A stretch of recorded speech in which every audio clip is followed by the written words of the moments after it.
Stock market course for beginners के 12th part में आपका स्वागत है। इस पार्ट में हम जनरल कंसल्टेंसी, जिसे विवेक और योगेश ने शुरू किया था, उसके आगे की जर्नी के बारे में बात करेंगे।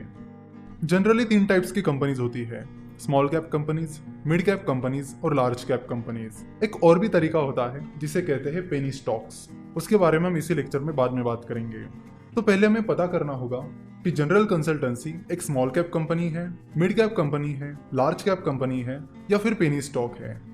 तो कंपनीज का ये जो कैटेगराइजेशन है ये मार्केट कैपिटलाइजेशन पर डिपेंड करता है, यानी कंपनी के मार्केट कैपिटलाइजेशन के हिसाब से ये डिसाइड किया जाता है कि कंपनी मिड कैप है, स्मॉल कैप है, लार्ज कैप है या पेनी स्टॉक है। तो अगर आपको मार्केट कैपिटलाइजेशन क्या होता है ये पता नहीं है तो आपको बता दूं कि मार्केट कैपिटलाइजेशन से कंपनी की साइज पता चलती है, यानी ये पता चलता है कि कंपनी छोटी है, मीडियम साइज की है, बड़ी है या फिर बहुत ही छोटी है। तो यहाँ पर अगर आपको पता करना है कि जनरल कंसल्टेंसी बड़ी कंपनी है या छोटी कंपनी है तो उसके लिए आपको पता करना होगा उसका मार्केट कैपिटलाइजेशन। और मार्केट कैपिटलाइजेशन का फॉर्मूला है share price multiplied by number of shares. तो मान लेते हैं कि जनरल कंसल्टेंसी के टोटल शेयर्स 16 करोड़ 33 लाख 98,690 है और जनरल कंसल्टेंसी की शेयर प्राइस फिलहाल 320 रुपए चल रही है। तो आप नंबर ऑफ शेयर्स को यानी 16 करोड़ 33 लाख 98,690 को जनरल कंसल्टेंसी के शेयर प्राइस यानी 320 रुपए से मल्टीप्लाई करते हो तो आपको जनरल कंसल्टेंसी की मार्केट कैपिटलाइजेशन पता चलेगी, जो कि निकल कर आती है 5,228.75 करोड़। तो यहाँ पर हमें जनरल कंसल्टेंसी की मार्केट कैपिटलाइजेशन पता चल गई है। तो अब जनरल कंसल्टेंसी की मार्केट कैपिटलाइजेशन 5,228.75 करोड़ है। तो फिर जनरल कंसल्टेंसी एक स्मॉल कैप कंपनी है, मिड कैप कंपनी है या लार्ज कैप कंपनी है या फिर वो पेनी स्टॉक है, ये कैसे पता करें? तो जनरली जिन कंपनीज का मार्केट कैपिटलाइजेशन 14-15,000 करोड़ से कम होता है उन्हें स्मॉल कैप कंपनीज कहा जाता है, और जिन कंपनीज का मार्केट कैपिटलाइजेशन 14-15,000 करोड़ से 80-90,000 करोड़ के बीच रहता है उन्हें मिड कैप कंपनीज कहा जाता है, और जिन कंपनीज का मार्केट कैपिटलाइजेशन 80-90,000 करोड़ से ऊपर रहता है उन्हें लार्ज कैप कंपनीज कहा जाता है। जनरल कंसल्टेंसी का मार्केट कैपिटलाइजेशन 5,228.75 करोड़ है, यानी उसका मार्केट कैपिटलाइजेशन 14-15,000 करोड़ से कम है, इसलिए जनरल कंसल्टेंसी एक स्मॉल कैप कंपनी है। और भी एक कैटेगरी होती है जिसे कहते हैं पेनी स्टॉक्स, यानी जिन कंपनीज की शेयर प्राइस बहुत ही ज्यादा कम होती है और जिनका मार्केट कैपिटलाइजेशन भी बहुत ही ज्यादा कम होता है उन्हें पेनी स्टॉक्स कहते हैं। यानी सुज़लॉन एनर्जी, रिलायंस कम्युनिकेशन, ये पेनी स्टॉक्स है क्योंकि इनकी शेयर प्राइस भी कम है और उनका मार्केट कैपिटलाइजेशन भी बहुत ज्यादा कम है। तो जनरली जिन कंपनीज की शेयर प्राइस 20-30 रुपए से कम होती है और जिनका मार्केट कैपिटलाइजेशन 100 करोड़ के नीचे होता है उन्हें पेनी स्टॉक्स कहा जाता है। ये एक बहुत ही रिस्की कैटेगरी होती है, इसलिए यहाँ पर इन्वेस्ट करते समय आपको 10 बार सोचने की जरूरत है। बहुत सारे लोग जो कम अमाउंट से शुरुआत करते हैं वो इन्वेस्ट करते टाइम पेनी स्टॉक्स की तरफ ही ध्यान देते हैं, क्योंकि उन्हें लगता है कि मैं किसी बड़ी कंपनी का शेयर खरीदूंगा तो मैं शायद अपने पैसों से 1-2 शेयर से खरीद पाऊंगा, लेकिन अगर मैं छोटी प्राइस वाले शेयर खरीदूंगा तो मैं 100-200 रुपए में भी बहुत सारे शेयर्स खरीद पाऊंगा, और अगर कोई शेयर 1 रुपए का है और वो 2 रुपए का हो जाता है तो मेरा पैसा डबल हो जाएगा। तो वो कुछ इस तरह सोचते हैं। पेनी स्टॉक्स को कई बार भंगार कैप्स भी कहा जाता है, क्योंकि पेनी स्टॉक्स में ज्यादातर कंपनीज बड़ी ही भंगार कंपनीज रहती है जो किसी काम की नहीं होती, वो बस चल रही है तो चल रही है। उनमें ना कुछ ग्रोथ हो रही होती है ना कुछ ऐसी एक्टिविटी जिससे वो कंपनी रिकवर कर पाए।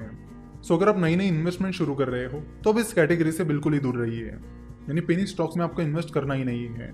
देखो, ज्यादा लालच के चक्कर में बहुत सारे लोग पेनी स्टॉक्स में इन्वेस्ट करते बैठते हैं और शुरुआत में ही अपना पैसा गवा देते हैं, तो आप ये गलती बिल्कुल भी ना करें।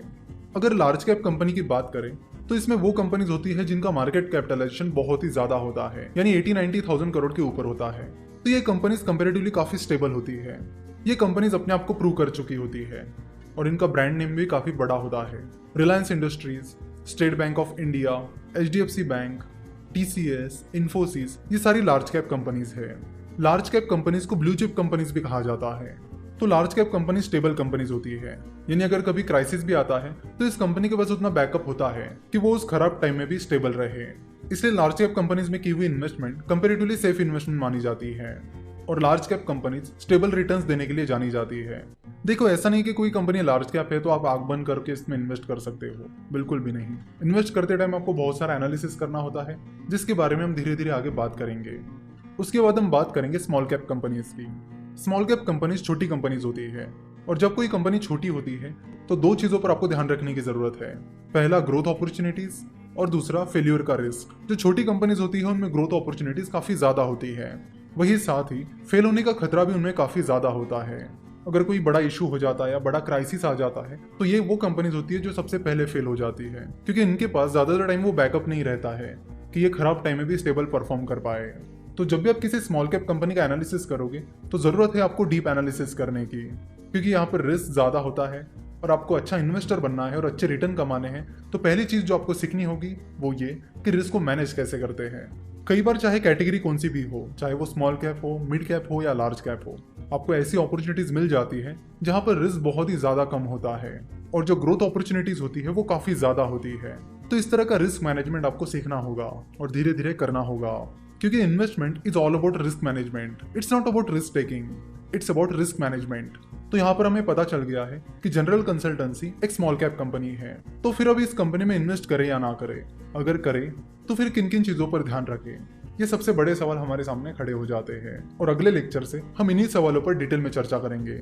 उससे पहले आपको बता दूं कि ये जो पेनी स्टॉक्स हैं इनसे आपको बहुत दूर रहना है, हमेशा दूर रहना है। अब बस लालच में आकर पेनी स्टॉक में बिल्कुल भी इन्वेस्ट मत कीजिए।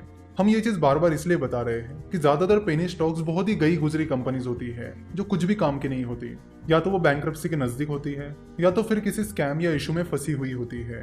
तो स्टॉक मार्केट में इन्वेस्ट करते टाइम पेनी स्टॉक्स में इन्वेस्ट करने की गलतियां बिल्कुल भी मत कीजिए। हाँ, एक बार आप एक्सपर्ट हो जाते हो, आपको एनालिसिस पूरा आ जाता है, तो फिर आप पेनी स्टॉक के बारे में सोच सकते हो कि गलती से कोई ऐसा स्टॉक तो नहीं है जो पेनी स्टॉक की कैटेगरी में आ गया है। तो ये बात की बात है, लेकिन जहां तक शुरुआत की बात है तो शुरुआत में पेनी स्टॉक में बिल्कुल भी इन्वेस्ट मत कीजिए। आशा करते कि आपको आज का ये लेक्चर पसंद आया होगा। हमारे साथ जुड़े रहने के लिए आप हमें फेसबुक, ट्विटर और इंस्टाग्राम पर फॉलो कर सकते हो। हमसे जुड़े रहने के लिए आपका बहुत बहुत धन्यवाद।